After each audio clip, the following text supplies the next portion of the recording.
Thank you, Jennifer. And thank you to Mr. Chief Executive and members of the council for letting us come and make this presentation. I hope you've had an opportunity to look at the plan so far. We did make a few more changes based on some recent comments from the State Historic Preservation Office. Fairly minor, but very well directed. So we did post a new version. We keep calling it the final, and but we're here to make it the final if it takes a few more. Anyway. So what I'd like to focus on today, and we passed around the action matrix, which is one of the appendices of the plan.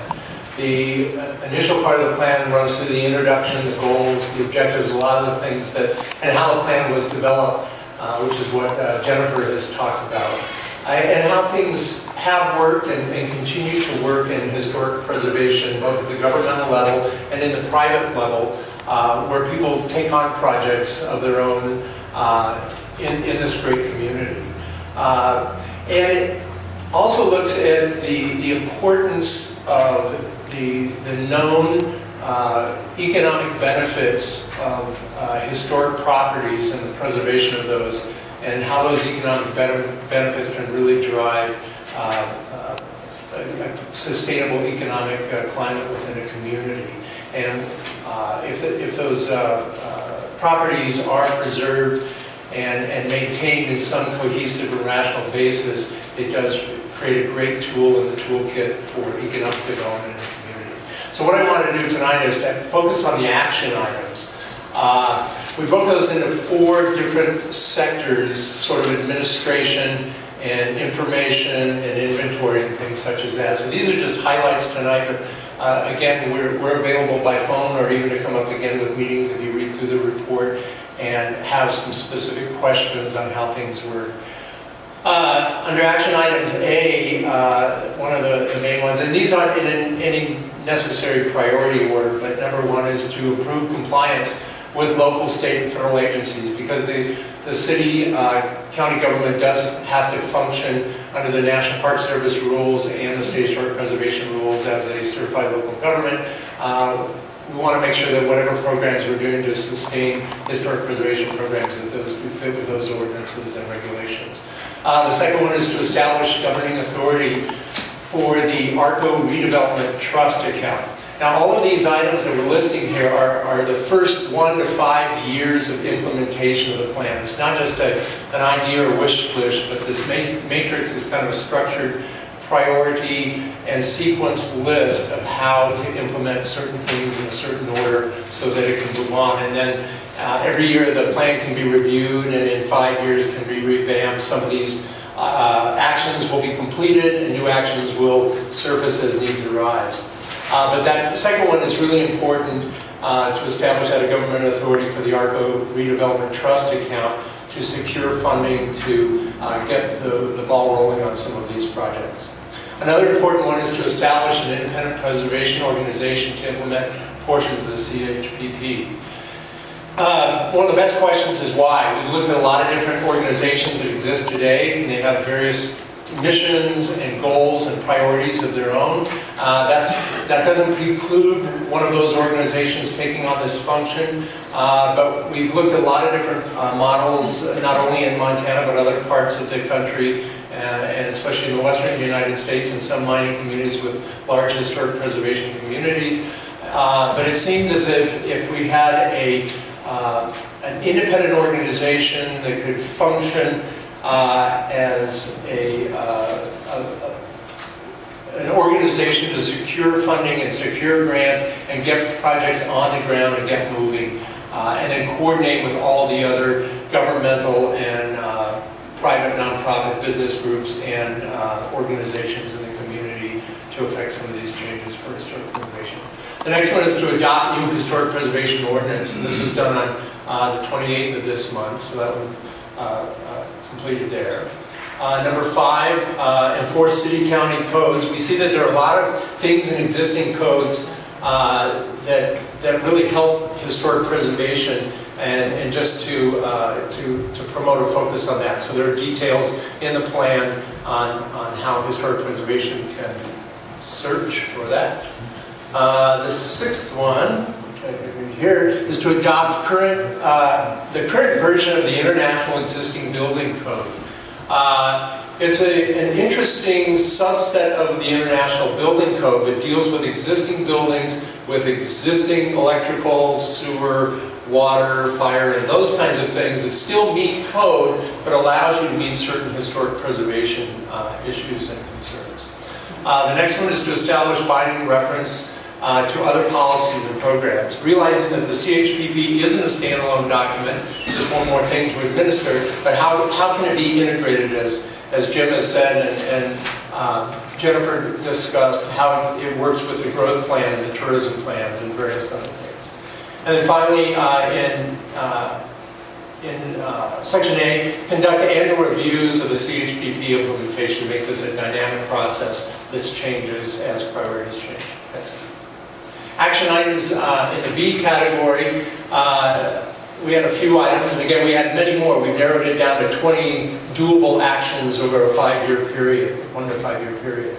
So for action items B, conduct an updated inventory. Some of the inventory information is several years old and woefully out of context. There are so many historic buildings and resources and sites in this community and throughout the county that we need a good handle on not only where they are and what they are, do they still exist, and what are those conditions, and what are the current uses. The second one is to develop a plan and implement continued inventory and evaluation. So it just doesn't end there, but is a constantly revamping of what that database looks like and where the priorities sit. The third one for this section is develop standardized guidelines to give us a rational approach to inventorying, documenting, and preserving ghost signs throughout the community, which have been identified by the ad hoc committee and the community as being a key, significant visual aspect of the historic setting of Butte.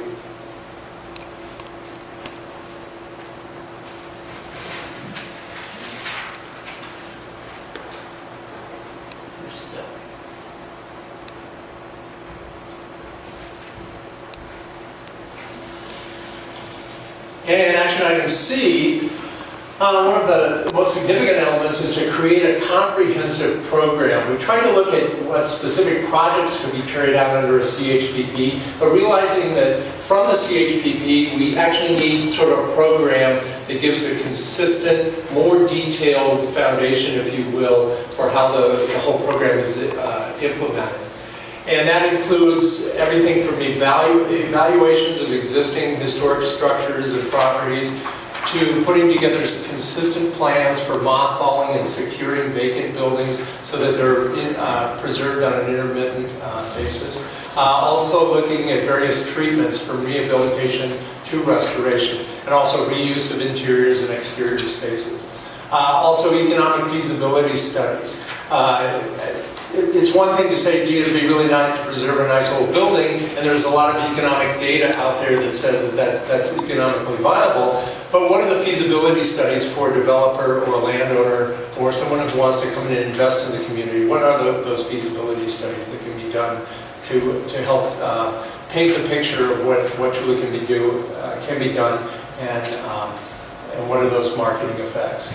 Also, development of packets for developers and investors for marketing plans to take on a building that may be vacant for a while but has been mothballed, but is a good option for rehabilitation for some new use.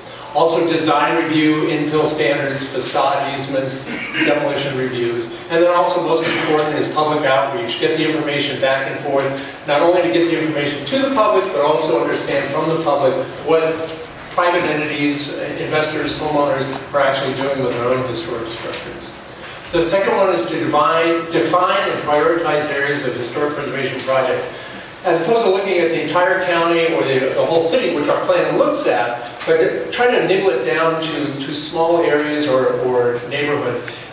Pick cornerstone projects, say a good building that's already been revamped and put to a modern use, but has had some historic preservation successes to it. Use that as an anchor to look at a multi-block area around it. Look at some of the buildings that are in fairly good shape and maybe currently used but need some help, and then some of the structures and properties that really need help. And try to tie that together and do it in an area-by-area time. So look at that definition of those types of areas. Thirdly, integrate standards for historic preservation within the new URA district so that there can be a better integration between those two. And fourth, formalize support for the Poplar Way Gateway Corridor program, and Jennifer discussed that quite a bit. Next.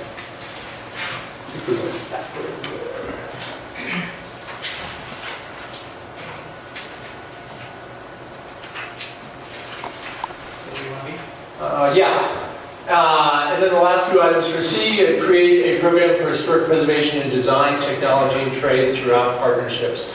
So there's so many good opportunities with Montana Tech, Highlands College, and labor unions and various trade unions in the community and also neighborhood groups and preservation groups to pull together a great teamwork approach to tackling some of these projects.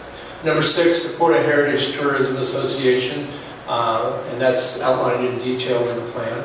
And lastly, support National Park Service feasibility study, which has been completed in terms of supporting that.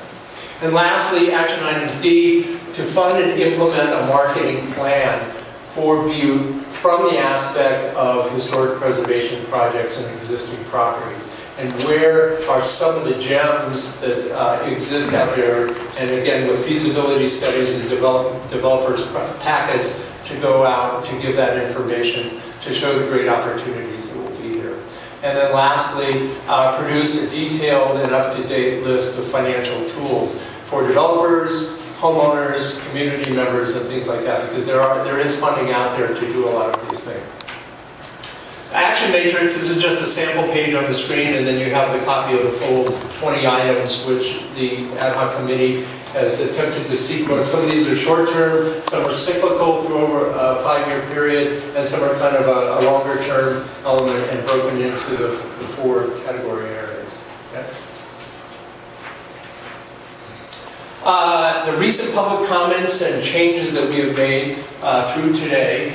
We had comments from the State Historic Preservation Office to clarify